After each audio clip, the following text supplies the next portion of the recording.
That's right. It's the last most active day of the week, right? Usually it's Wednesdays. How'd it go? Good. We had pretty good tempo. A little bit of stagnant here and there in a couple periods. Tried to spark things a little bit, and I think guys responded pretty well. Just a lot of guys, in and out. We're kind of at that point in the season where there's some guys in and out, but got the work we needed in, and we're cleaning up tomorrow. At the halfway point, some stuff becomes routine. Everything becomes routine.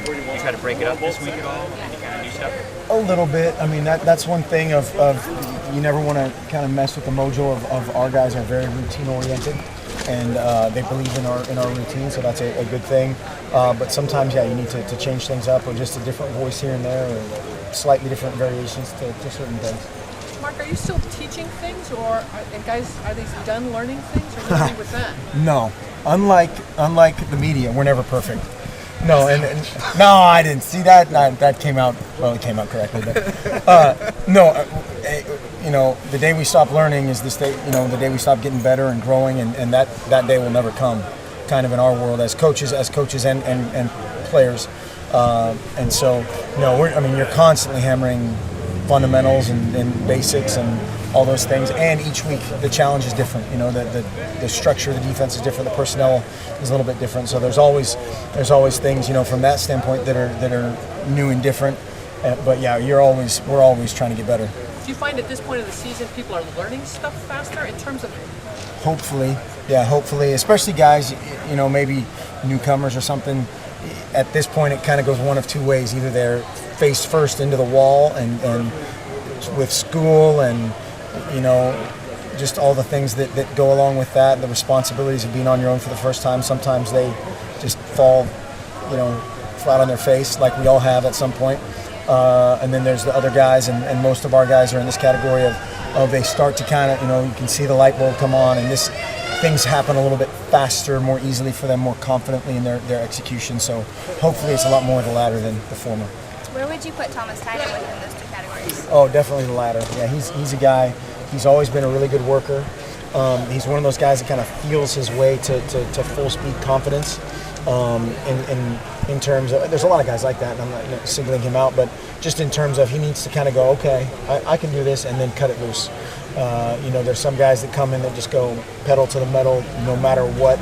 They're oblivious to the consequence of doing it incorrectly, and he's a little bit more kind of a cautious learner, but has really just added to his toolbox each week. Wazoo threw 3 or 4 interceptions in a row against the Beavers. Is there something from that sequence that you guys can learn from what Oregon State did defensively that maybe forced them into those interceptions? Maybe. A couple of them were 3-man rush. One of them was a 4-man rush. So, it's one thing you always try to do is kind of look at, hey, does this guy respond to coverage well, to blitz well, or how they handle those things? I don't know. That point of the game, and they had the fake punt and all those things, and you don't know exactly how kind of things came unraveled almost. But yeah, for whatever reason, that was a tough sequence for him and turned the game. In a game, do you try to make a team unravel? How important is it to make a team unravel? Well, you never want the quarterback comfortable. That's one thing you just, regardless of if he's a first-year starter or a fifth-year senior or whatever it may be, you never want that guy comfortable, and so that's changing up coverages, changing up fronts, changing up numbers of rushers, and so we'll take a look at all that stuff this week. How much of his turnovers are just volume from the system he plays in, or can be attributed to a guy who's just still learning and maybe making some errors?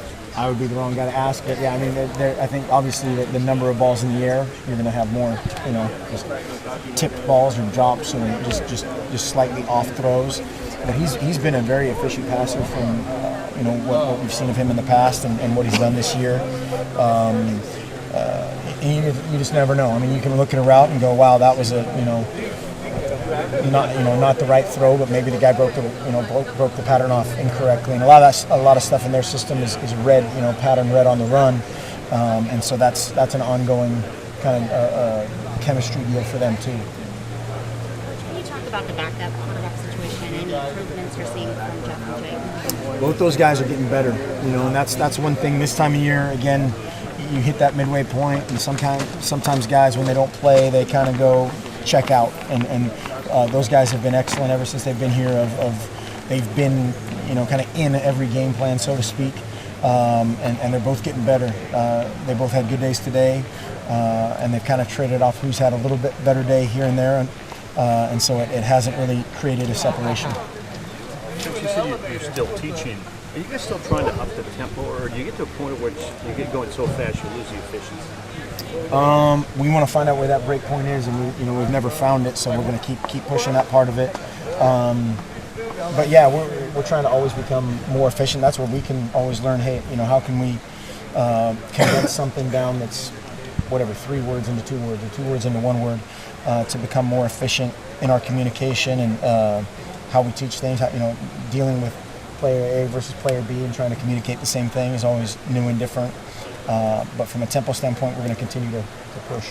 You guys, you talk about always wanting to go faster. It seemed, especially in the Washington game at times, that the tempo would vary. Mm-hmm. How much of the scheme is varying tempo, and whose decision is that during a game? Is that you? You're kind of like, I guess, revving the engine, so to speak. Is that Scott? It depends. In the game plan, we had a bunch of different formations. We had a bunch of motions that by virtue of how that plays out, that'll slow you down. I mean, you can't, as soon as the ball's down, you can't then go in motion and then snap the ball with kind of your just the hyper tempo. Right.